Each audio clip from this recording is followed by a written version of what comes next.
bonjour à vous, ne prenons pas la peine de se présenter, on se connaît, je te connais, vous me connaissez. Prenons place directement dans un petit avion bien sympa, un avion qui se situe être ma chambre bien sûr, et allons directement bien sûr au vif du sujet, c'est-à-dire dans la phase finale du tournoi du royaume des duellistes de Yu-Gi-Oh! C'est d'ailleurs véritablement ce qui fait le charme, je trouve, de cette première saison de l'animé, c'est bien évidemment sa phase finale, qui est très réussie dans sa globalité, et ce pour plusieurs raisons. Chacun des finalistes a un caractère bien distinct, justement, qui fait qu'on apprécie le personnage, le rythme des duels est très bien étalonné au fil des épisodes, et surtout très bien étalonné au fil des parties, et surtout il y a de l'émotion, du stress à chacun des duels et à chacun des affrontements que l'on ressent et que l'on trouve dans cet animé. Le meilleur exemple, bien sûr, c'est la fameuse remontada, vous savez, le mot à la mode, remontada, de Yugi face à Mai, pour justement apprécier et adorer la victoire éclatante de notre pharaon face à la belle petite blonde. Seulement, et vous me connaissiez bien évidemment, j'ai mon petit personnage coup de cœur, j'ai mon petit duel coup de cœur à chaque partie de Yu-Gi-Oh! Et bien ici dans la phase finale, le duel qui démontre le meilleur aboutissement de personnage de toute la saison 1 de Yu-Gi-Oh! C'est bien sûr le duel entre Joey Wheeler et Bandiken. Et bien oui, notre bon vieux Joey Wheeler lui-même, rien que lui, et je l'adore ce personnage. Bien sûr, le meilleur exemple, grandeur nature, c'est son affrontement face à Bandiken. L'affrontement face à Bandiken qui, de prime abord, et on ne va pas se le cacher, ça puait le piège à plein nez. Ah là, je me suis mis près de Joey, je lui ai dit non, ça sent le piège ce duel. Ce tirage au sort, c'est le pire tirage qu'il pouvait avoir, franchement. J'aurais préféré un duel Yugi Joey ou un duel Joey Mai, parce que Joey Bandiken, ben ça va pas. Je vais vous faire un petit résumé de ce que Bandiken avait prévu face à Joey, pour vous démontrer le personnage. Le mec lui vole sa carte d'admission au duel pendant qu'il dort, donc déjà, bravo le type qui a du culot d'aller voler une carte pendant que tu pionces. Deuxièmement, c'est réputé pour être un tricheur né.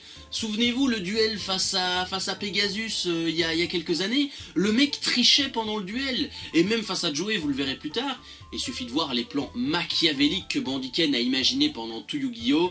Comme par exemple enfermer Yugi et ses amis dans l'espèce de labyrinthe souterrain. Ça vous situe un peu le personnage. Cours aussi vite que tu peux. Ça ne sert à rien. Ta carte a un nouveau propriétaire. Tu n'as pas pu retrouver ta carte, Désolé de te décevoir. La voilà, regarde-la bien. C'est impossible. C'est moi qui ai sa carte. Alors bien sûr, si j'ai une telle dévotion envers Joey Wheeler, parce qu'à ce niveau-là, on peut clairement parler de dévotion, soyons honnêtes, eh bien c'est tout simplement parce que Joey, depuis le début de l'animé, et ça c'est très rare, c'est un des seuls qui arrive à comprendre, à analyser dans l'aspect global le duel de monstres, l'enjeu d'un tournoi, et je le répète encore une fois, je ne me répéterai jamais assez, sa motivation de base, elle est en béton armé, sa motivation pour gagner ce tournoi. Bien sûr, puisqu'on est dans un animé qui adore mettre en valeur l'amitié, l'amour, la jeunesse, le partage, enfin bref, tous ces trucs à l'eau de rose qui nous donnent envie de gerber, bien évidemment, c'est le soutien de tous ses amis pendant chacun de ses duels. Et oui, parce que même s'ils sont en dehors du ring à gueuler son nom pendant tout l'épisode, bien évidemment, ça fait un peu pitié, bisounours, amitié, cœur, love, mais le résultat est là, Les monstres machines sont les monstres les plus puissants du monde des duels. Non seulement ils sont insensibles aux attaques magiques, mais ils ont une étonnante puissance offensive. Mais ils ne peuvent utiliser des attaques d'une telle puissance que contre des attaques frontales. Tristan a raison. Cette carte n'était pas une machine. C'était un monstre des ténèbres appelé Zoa. Mon chevalier flamboyant va le réduire en cendres. Contrairement aux monstres machines, elle est vulnérable à la magie. On va faire une comparaison pour que vous adhériez. Vous adhériez? Oui, bien sûr, que vous adhériez à mon point de vue. On prend le Joey du début de l'animé qui se fait tarter par Théa et ses petites créatures mignonnes qui ne savaient même pas organiser un jeu de cartes correctement, je vous le rappelle. Et on prend le Joey de la fin de saison de Yu-Gi-Oh! Qui arrive à déjouer Bandiken, qui surprend tout le monde, qui est stratégique, qui arrive à faire véritablement de son jeu une véritable force, et surtout de sa sœur, mais voilà, il y a quand même un parallèle entre les deux, et il y a une vraie évolution. Le duel contre Bandiken, on pourrait en parler pendant des heures évidemment, mais il est entre guillemets un duel que j'adore particulièrement pour plusieurs raisons, et notamment, il y en a une particulièrement, c'est la façon dont Joey a retourné la tricherie de notre bon vieux ricain à son avantage, et ça c'est fort. Eh oui, voilà ce qui arrive lors d'une attaque à 2600 points. Il va falloir que tu assumes ton échec à présent, Mauviette. Pas un seul de tes monstres n'est capable de contrecarrer une aussi spectaculaire puissance d'attaque. C'est pas étonnant que Ken ait l'air si sûr de lui. Pas si vite. Qu'est-ce que c'est? C'est une petite surprise appelée Copycat. Ça me permet de copier une des cartes dont tu t'es servi. Et je choisis de copier Force de métal magique. Et puis, bien évidemment, n'oublions pas qu'avec des cartes judicieuses, des cartes stratégiques au meilleur moment, Joey Wheeler a réussi à déjouer l'un des favoris du tournoi quand même. Donc ça mérite d'être applaudi, parce que oui, beaucoup l'oublient, mais Bandiken est quand même un des favoris du tournoi avec Yugi. Car oui, bien sûr, Yugi, bien évidemment, c'est l'outsider, c'est le favori numéro 1, il a vaincu Kaiba, il a fait tout ce que vous voulez, il a lavé votre lessive, enfin bref, c'est le favori, mais à la base, le vrai favori sans la présence de Kaiba, c'est Bandiken. Surtout quand tu vois quand même le plan machiavélique de Ken pour arriver jusqu'en finale afin de vaincre Maximilien Pegasus. Donc oui, Yugi est un favori, mais Bandiken l'était tout autant. Ça, c'est une certitude. À présent, leurs deux monstres ont la même puissance d'attaque. Et en plus, les points de vie de Joey et de Ken sont parfaitement à égalité maintenant. Le prochain tour risque d'être vraiment décisif. Je t'ai tendu un piège et tu es tombé en plein dedans. Et comme la machine à remonter le temps peut ramener un monstre du tour précédent, ça veut dire... Bingo! Mon dragon est revenu. Bien sûr, j'en vois certains crier au scandale dans les commentaires. La victoire de Joey, c'est la facilité scénaristique, bien évidemment. Mais moi, j'ai tout simplement envie de l'applaudir. J'ai envie d'applaudir Joey pour l'évolution qu'il a montré, que ça soit de l'épisode 1 de la saison 1 jusqu'au dernier de la saison 1, et puis surtout son évolution qui a continué au fil des saisons suivantes. La preuve, dans Batailleville, eh bien Joey, c'est encore plus un véritable badass, hein, sincèrement. Joey dans Batailleville mérite tout notre respect, surtout au vu des adversaires qu'il a rencontrés, mais on en parlera plus tard. Tout à fait remarquable. Ken et sa folie vengeresse ont trouvé la défaite face à ce novice qui se bat pour l'amour de sa sœur. Joey Wheeler, vous êtes le vainqueur. J'ai gagné. Oh oui, Ken avait caché ses 3 cartes de set complet sous son bracelet de duel. Et ainsi, il pouvait augmenter la puissance de son bandit quand il le voulait. Bien évidemment, vous vous en doutez, le duel phare que l'on va aborder, c'est Yugi contre Pegasus. Mais avant, j'aimerais un petit peu m'attarder sur le duel surprise pour l'accession à la finale entre Joey Wheeler et Yugi Muto, c'est-à-dire les deux meilleurs amis, s'affrontant dans un duel passionné par un jeu, enfin voilà, vous avez compris le truc, pour affronter Maxou Pegasus en finale. Un duel qui a de la gueule quand même, il faut bien le reconnaître. D'ailleurs, en ayant revu l'animé, je me suis quand même fait une petite réflexion. C'est quand même un des duels qui est passé le plus au second plan durant la phase finale. Et pourtant, il est quand même d'une symbolique très forte et il y a un message très beau derrière. On oublie souvent que c'est quand même Yugi qui a aidé Joey dans sa démarche à devenir un bon duelliste, qu'il a aidé justement à organiser ses jeux de cartes, à le faire devenir meilleur, à lui apprendre les bases du jeu minute par minute et justement à croire en lui, plus que ses autres potes d'ailleurs. Hein. J'ai pas vu Tristan et Théa croire plus en Joey que Yugi ne l'a fait. Avant qu'on commence, j'aimerais te remercier. Tu te rends compte ? Je suis en finale du plus grand des tournois de duel de monstres qui ait jamais été organisé. Et c'est grâce à toi. Tu m'as aidé à atteindre mon but. Je t'avais prévenu. Je n'ai pas l'intention d'épargner les coups dans ce duel.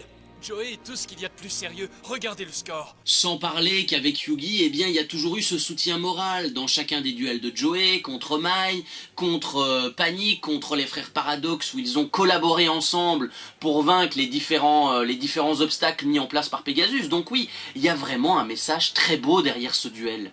Ce duel est intense, il est émouvant, il est passionnant parce qu'on ressent véritablement la véritable amitié entre les deux personnages et le plus important, ils ne retiennent pas leur coup. Et c'est ça qui est le plus beau, c'est d'avoir un affrontement total sans se retenir et se donner à fond, c'est ça le but. Ça me fait mal au cœur de te faire ça. Mais ma stratégie m'oblige à jouer la carte magique bouclier et épée. Oh non! Là, tu vas avoir du mal, petit Yugi. Une carte puissante, mystique et magique. La carte polymérisation. Ma carte fusion! Eh oui, je ne l'ai jamais utilisée moi-même, mais j'ai eu tout le loisir de voir comment tu t'en servais. Alors certes, bien sûr, l'histoire retiendra que Yugi a gagné, mais n'oublions pas que pendant un très court instant, Joey a fait douter Yugi dans ce duel, et pendant un très court instant, l'élève a bien failli dépasser le maître. Et oui, ça, c'est une certitude.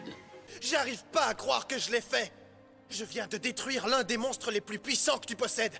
Je viens d'écraser ton chevalier dragon. Tu dois l'admettre, Yugi. Ce que je viens de faire, c'était un coup de maître. C'est vrai, mon magicien a pris un coup de vieux de 1000 ans. Mais ça n'a fait que le rendre encore plus fort. Ce grand âge lui a permis d'acquérir une grande sagesse.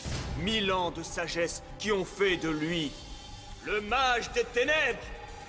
Vous l'attendiez, bien évidemment, bah oui, c'est le duel, le duel par excellence de cette troisième partie, l'affrontement de titans entre Maximilien Pegasus, le créateur du jeu de duel de monstres, créateur d'Illusions Industrielles et président d'Illusions Industrielles, organisateur du tournoi du royaume des duellistes, accueillant le jeune outsider Yugi Muto, venu d'un bled japonais afin de défendre justement sa place d'outsider et prouver au monde entier que la victoire face à Kaiba n'était pas due à la chance. J'aurais pu dire exactement le nombre d'épisodes que ce duel prend, mais je pense que c'est...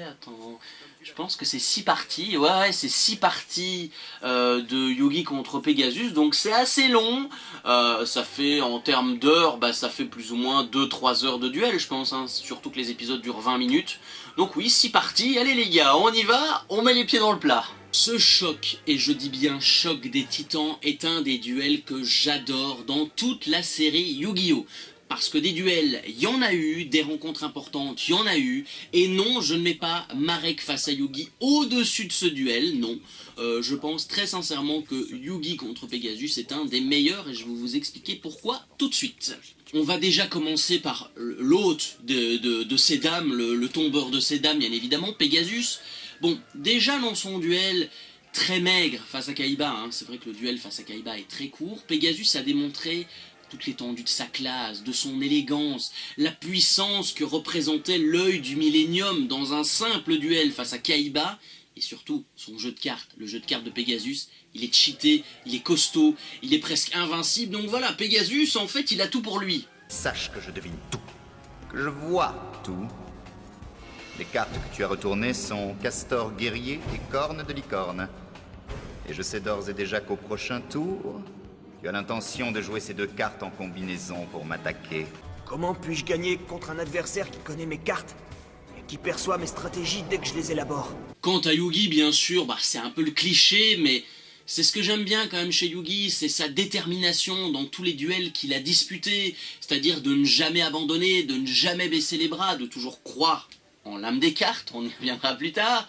L'envie aussi de retrouver son petit papy chéri qui a disparu depuis maintenant plusieurs mois, et puis surtout, oui quand même, il faut avouer la foi inébranlable que ses amis ont envers lui, et lui la foi qu'il a envers ses amis, donc c'est assez réciproque à ce niveau-là. Certains d'ailleurs ont tendance à oublier que ce duel, à la base, c'est aussi l'ultime revanche, je pense, de l'épisode 2, où on a vu un Yugi qui a été surmené, surpassé face à Pegasus. Donc oui, c'est un petit peu une revanche entre les deux, bien évidemment, mais surtout c'est la bataille, c'est une bataille entre deux objets du Millennium super puissants quand même. Ces marques sont le symbole de notre amitié. Elles signifient que nous serons toujours là les uns pour les autres. Je ne dois pas oublier l'enjeu. Les âmes de ceux pour qui je me bats. Je veux retrouver mon grand-père. Et sauver les âmes de Makuba et de Kaiba. Je ne peux pas les laisser tomber. Rassurez-vous tout de suite, le combat entre les deux protagonistes est très réussi, ce n'est pas là le problème. Moi en revanche, il y a des choses qui me chiffonnent un petit peu sur le côté, ce sont les passages filler évidemment, les remplissages, les vides, les moments où on s'éloigne un peu du duel pour parler de totalement d'autre chose, donc ça on y reviendra plus tard, mais j'aimerais d'abord parler bien évidemment du duel, c'est le plus important. Ce que j'adore particulièrement avec ce duel, et contrairement aux autres de la saga Yu-Gi-Oh!, c'est qu'il y a une forme d'isolement. On essaye d'isoler le spectateur dans cet affrontement et de ne pas le sortir de cette bulle entre guillemets de combat. Et ça quand même c'est très fort et ça me plaît beaucoup. C'est un duel où on ressent l'intensité du combat, l'enjeu que représente cet affrontement, les motivations réciproques des deux protagonistes, ça c'est le plus important. Et puis surtout, il y a un stress de tous les instants, on ne sait pas qui va frapper le premier, on ne sait pas qui va encaisser le plus de points, on ne sait pas qui a le meilleur jeu. Donc il y a vraiment un stress permanent dans ce duel où le spectateur se dit « Waouh, je sais pas qui va gagner, ça peut se finir sur n'importe quoi ». Vous voyez, c'est vraiment un très gros stress. Je ne peux pas renoncer. Aussi désespéré qu'apparaisse la situation, je dois me battre jusqu'au bout. Je dois sauver mes amis. Tes amis? Petit Yugi, tu n'es même pas capable de te sauver toi-même. Grand-père m'a dit de croire au pouvoir du puzzle du Millennium, mais jamais il n'a fait allusion à toi. Que veux-tu dire? Esprit, si je veux avoir la moindre chance de vaincre Pegasus, j'ai bien peur d'être obligé de te faire disparaître de ma mémoire. Chacun alors là se rend coup pour coup les attaques qui sont données, parfois c'est des revers qui sont encore plus puissants, donc c'est pour vous dire que tous ceux qui ont été éliminés, ils l'ont mérité, hein, sinon il n'y aurait pas eu débat. Et puis surtout dans ce duel, Pegasus il démontre quand même toute sa classe, toute son élégance, ses connaissances infinies sur le jeu de duel de monstres, et surtout ses meilleures stratégies, ses meilleures fourberies pour venir à bout du pharaon. Car je suis bien décidé à prendre possession de ton puzzle. Mon puzzle? Non! Eh oui, Yugi. Toi et moi allons nous affronter dans un ultime combat au Royaume des Ombres. Ton expérience précédente au Royaume des Ombres n'était rien comparé à ce qui va t'arriver maintenant, sois-en sûr. Une part de ton énergie mentale est dévolue au mélangeur des esprits, et donc, tu ne disposes pas de toutes tes ressources mentales pour diriger tes monstres. Il a raison, je me sens faible. On en apprend d'ailleurs un petit peu plus, et oui, c'est une bonne surprise que l'anime nous a révélée, sur le passé de Maximilien Pegasus, et justement son passé amoureux, puisque pendant des années, notre beau gosse intercontinental a entretenu une relation assez sulfureuse, on va dire, avec Cecilia, l'amour de sa vie, avant que Pegasus ne craque complètement et décide de créer le jeu Duel de monstres, tout simplement, parce que oui, on apprend aussi d'autres passions sur Pegasus, comme par exemple la peinture, qu'il adorait. Alors oui, je sais ce que vous allez me dire, ce mec c'est un vrai enfoiré, y a pas pire que lui sur Terre, il est diabolique, je veux rien savoir, oui d'accord Mireille, mais après tout, cette histoire de flashback de passé nous montre le background de ce personnage, et tout simplement son évolution négative qui est la conséquence d'un homme qui est prêt à tout, je dis bien qui est prêt à tout pour retrouver la fille qu'il a tant aimée et chérie pendant des années. C'est très important cette notion de... Pas de vengeance, mais le gars a quand même voulu tout faire pour retrouver la femme qu'il a chérie. Et ça, c'est quand même beau. La personne qui m'impressionna le plus, ce fut toi. Et bien que nous n'étions que des enfants, tu acceptas une fois encore de me combler de joie, cette fois en m'épousant. Ce fut le plus beau jour de mon existence. La description de son passé rend le personnage encore plus élégant et classe qu'il ne l'est déjà, car il faut bien se dire que Pegasus, son objectif à la base dans ce tournoi, c'est de le gagner, bien évidemment, de prendre les objets du Millennium un par un à chaque duelliste qui en possède un, j'imagine, de les utiliser avec leur puissance magique afin de ramener la femme qu'il a tant aimée d'entre les morts. Et encore une fois, je le dis, c'est merveilleux. Je le redis, la méthode n'est peut-être pas la plus appropriée, n'est peut-être pas la plus douce, mais qu'y a-t-il de plus merveilleux, les amis, que de se donner corps et âme, argent et enfant pour retrouver la femme qu'on a aimée durant notre jeunesse. C'est-à-dire que le gars, il est riche, il est beau, il a une maison de luxe, il a tout ce qu'il a pour lui, et il a toujours gardé en tête la femme, sa femme de base qu'il a perdue, il n'a pas pensé à une autre. Donc quand même, respect Pegasus, pour t'être donné autant de mal pour retrouver celle que tu as aimée. Ah, en ce qui concerne notre petit pharaon, je suis un petit peu plus mitigé. Alors pour plusieurs raisons, parce que ce duel, il est clairement un double tranchant pour lui. Et ça, il y a plusieurs raisons qui font que, Yugi avait tout à gagner d'un côté dans ce duel, mais de l'autre, il avait aussi tout à perdre. Il y a en premier lieu, bien sûr, toutes les histoires de promesses que Yugi a fait par-ci par-là, c'est-à-dire donc de sauver les frères Kaiba du royaume des ombres, son grand-père également, mais surtout empêcher Maximilien Pegasus donc d'avoir Kaiba Corp à lui tout seul, et donc de faire une razzia sur le monde entier, où toutes les entreprises de duel de monstres sont gouvernées par un Maxou Pegasus dominant, surpuissant, élégant, enfin bref, vous m'avez compris, c'est pas le scénario idéal. Donc pour Yugi, c'était soit je réussis et tout va bien, soit je rate et tout le monde me haït et je vais me réfugier au Pérou avec des lamas. Effectivement, c'est beaucoup moins émouvant que notre beau Pegasus, que notre bel antagoniste qui cherche à retrouver un amour perdu à travers ce duel, mais justement, cette fameuse foi inébranlable envers le pharaon que ses amis ont envers lui, de justement ne pas penser à lui, mais de penser au collectif, ben ça trouve un certain charme à mes yeux quand même. Je ne sais pas quel est le secret de ton illusionniste au regard noir, mais je suis sûr qu'il n'est pas aussi inoffensif que tu essaies de me le faire croire. Qu'est-ce que je peux faire?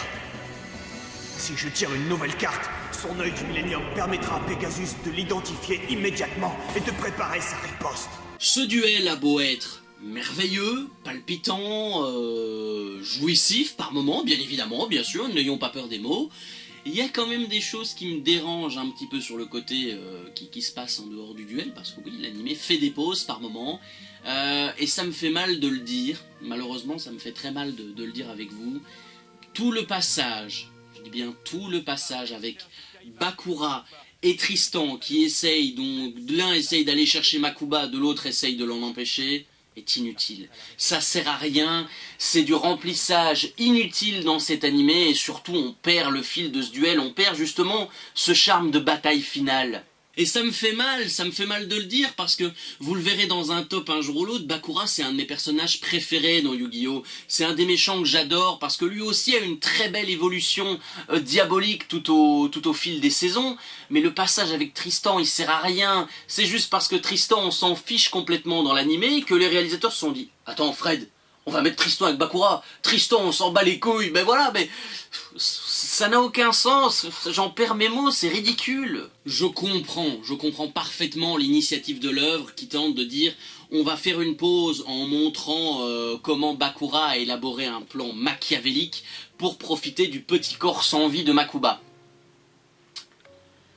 Je viens de penser que si vous n'avez jamais vu Yu-Gi-Oh! Et que si on ne sait pas que l'esprit de Makuba est dans le royaume des ombres, cette phrase est absolument glauque. Hors de contexte, cette phrase ne doit jamais se retrouver ici. Ah non, c'est glauque ça.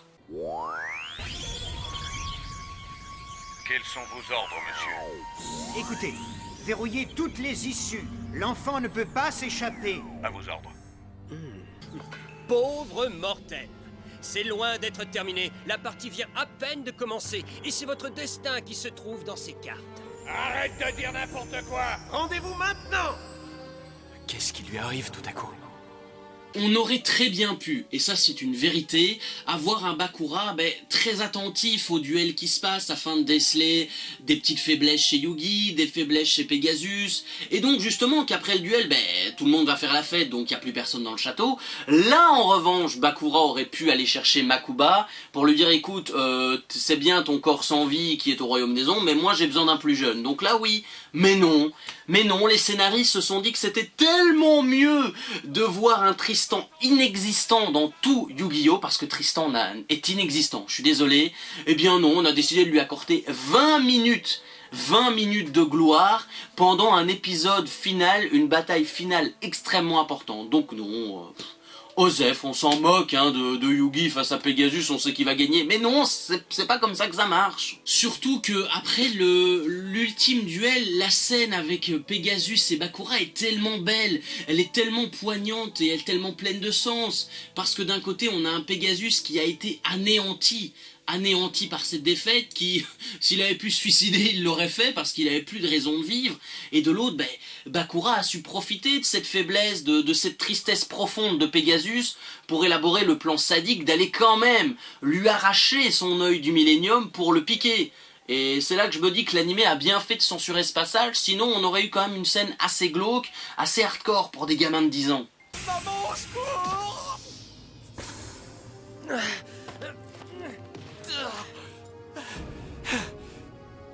Je te dois une fière chandelle, Bakura. J'ai décidé qu'il me fallait un nouvel hôte. Tu ne m'auras pas comme ça. Tu devras me battre. Ce n'est pas ce que je veux. Je veux un corps qui ne possède ni âme ni esprit.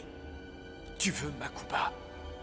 Donne-le-moi, ou tu subiras le même sort que ses gardes. Bref, bon, ça fait 32 minutes que la vidéo est lancée, alors cet arc du tournoi du royaume des duellistes, cette bataille finale en tout cas de cet arc, eh bien elle est plutôt bien réussie. Elle est très plaisante, elle est agréable à suivre, ce n'est pas aussi palpitant que Batailleville, parce que Batailleville c'est quand même un peu au-dessus, mais c'est quand même cool. Le combat, je vous l'ai déjà dit, entre Joey et Bandiken est très impressionnant, surtout au vu de l'évolution de Joey au fil de l'animé, au fil des saisons. On a véritablement là un Joey Wheeler qui est déterminé, qui a envie de continuer son aventure parce qu'il sait qu'il est très proche de la fin et très proche des 3 millions de dollars. Il y a bien évidemment le duel Yugi-Pegasus qui là aussi est très intense, très palpitant. C'est vraiment un duel final de tous les instants qui est logique, qui est respecté et surtout qui tient la durée sur 6 parties. Et ça, c'est très bien joué. Mais malheureusement, vous me connaissez, cette critique ne va pas s'arrêter comme ça. Il y a une chose qui me dérange profondément, que j'ai apprise il y a peu, et qui en fait biaise toute mon attention sur Yu-Gi-Oh! C'est-à-dire c'est les pouvoirs mystérieux du puzzle du Millennium. Je trouve qu'on n'en parle pas assez de l'utilité première qu'a le puzzle du Millennium. On est de retour. Excusez-moi si à un moment donné ça a coupé. J'en suis désolé, j'ai pas eu assez de temps sur ma caméra. Voilà, j'avais plus assez de minutes hors stock pour finir cette critique. Enfin bref, je disais oui, alors le puzzle du Millennium. Donc je vous disais qu'à la base, le puzzle du Millennium, son véritable pouvoir, ce n'est pas d'augmenter la puissance de son porteur. Non, c'est trop facile, ça c'est pour les gamins, c'est pour les enfants ça. La véritable origine du puzzle du Millennium, son véritable pouvoir, c'est d'augmenter la chance de son porteur. Je le répète encore une fois, le puzzle du Millennium n'a que pour simple et unique objectif d'augmenter la chance de son putain de porteur. C'est normal ça? Ce qui veut dire qu'en gros, toute cette notion d'amitié, d'âme d'écart, de pouvoir, de l'amour, de tout ce que vous voulez, bah c'est jeté à la corbeille, à la poubelle, balancé par cette règle aussi simple et aussi naïve qu'est la chance. Ah, so lucky, yeah, so lucky. Il me reste toujours une carte retournée. La carte pour laquelle Yugi s'est sacrifié, n'écoutant que son courage. Et maintenant, c'est l'heure de la révélation! Le magicien noir du chaos! Non, pas lui! Pas lui! Ah, maintenant, je peux très clairement vous dire que vous allez voir d'un autre œil, mais très clairement d'un autre œil, cette victoire contre Kaiba avec Exodia qui sort de nulle part, ou encore la victoire contre Pegasus avec le soldat de l'éclat maléfique qui sort véritablement du trou de cul du monde. Donc voilà, soyez heureux, et je suis encore une fois ravi d'avoir brisé de nouvelles enfances, c'est merveilleux. Merci à tous, abonnez-vous à ma chaîne. Gros problème en revanche pour moi avec cette histoire de remplissage et donc de moments filler dans l'épisode, que ça soit avec Tristan et Bakura qui décident d'aller explorer le château comme ça, sans raison particulière, quand il y a un petit moment de flottement dans l'histoire, ou encore malgré tout, Joey et Théa qui attendent comme des poteaux, comme ça, devant, comme des idiots, devant la bulle du royaume des ombres, sans véritablement avoir de rôle prioritaire dans l'histoire, à part dire que justement, ils ont foi en Yugi. Ouais, merci d'avoir été les personnages les plus inutiles de cette dernière partie, c'est merveilleux. Maintenant que j'y pense, je me rends compte que plus le temps passe, plus j'ai du mal avec toute cette notion à vomir du pouvoir de l'amitié, de l'amour. Je sais pas, c'est peut-être d'avoir vu autant de fois Game of Thrones, c'est de me dire que finalement toutes ces notions n'ont aucun sens dans une série comme ça, et que j'espère que les animés un jour prendront conscience qu'on n'a plus 5 ans, quoi. On n'a plus envie de voir oh merci, tu m'as sauvé, tu es mon ami pour toujours. Non, on s'en fout, on veut plus de ça. Rassurez-vous, bien évidemment, je gueule, je fais le mariole, mais cette dernière partie, elle est très bien réussie dans sa globalité, pour l'émotion qu'on y retrouve, l'intensité, les personnages, les duels sont palpitants. Donc oui, dans tout ce que je viens de vous citer, cette avant-dernière partie de Yu-Gi-Oh! Est plutôt bien réussie, on a eu un très beau duel final, donc je suis satisfait, je peux le dire. Ces âmes ne me sont plus d'aucune utilité. Et puis je suis un homme de parole. J'ai été vaincu par Yugi et l'esprit mystérieux qui habite son puzzle du Millennium. Mon sens de l'honneur me contraint à tenir ma promesse. Tu as perdu la partie, ce qui me donne le droit de m'emparer de ton objet du Millennium de la même manière que tu comptais t'emparer de celui de Yugi. Non! Je ne vais pas vous cacher d'ailleurs que quand j'ai vu la dernière scène avant de quitter le château, quand Makuba retrouve son frère, bah oui, j'ai eu une petite larme évidemment, une petite larmichette qui arrive comme ça de nulle part, qui sort de ce petit œil sans prévenir son monde. Donc oui, voilà, il y a quand même eu de l'émotion, je viens de vous le dire. Donc oui, on peut verser une petite larme vers la fin, bien évidemment. On va clôturer sur cette belle note, sur cette belle et douce note, parce que oui, il y aura une dernière partie. La quatrième partie qui abordera surtout tout l'après-royaume des duellistes et la partie des héros légendaires qui sera le dernier chapitre de cette saison 1 de Yu-Gi-Oh! C'est vrai qu'à la base j'aurais bien voulu tout clôturer en un seul épisode, mais je me rends compte, après avoir écrit ici sur mon ordi, que j'ai écrit beaucoup pour cette dernière partie, que la vidéo risque peut-être de faire, je suis désolé, entre 35 et 40 minutes, malheureusement. J'essaierai de faire au mieux pour que ça soit pas aussi long, mais on pourra encore en discuter un petit peu plus longuement dans une dernière partie qui sera un petit peu plus courte, mais voilà, ne boudons pas notre plaisir.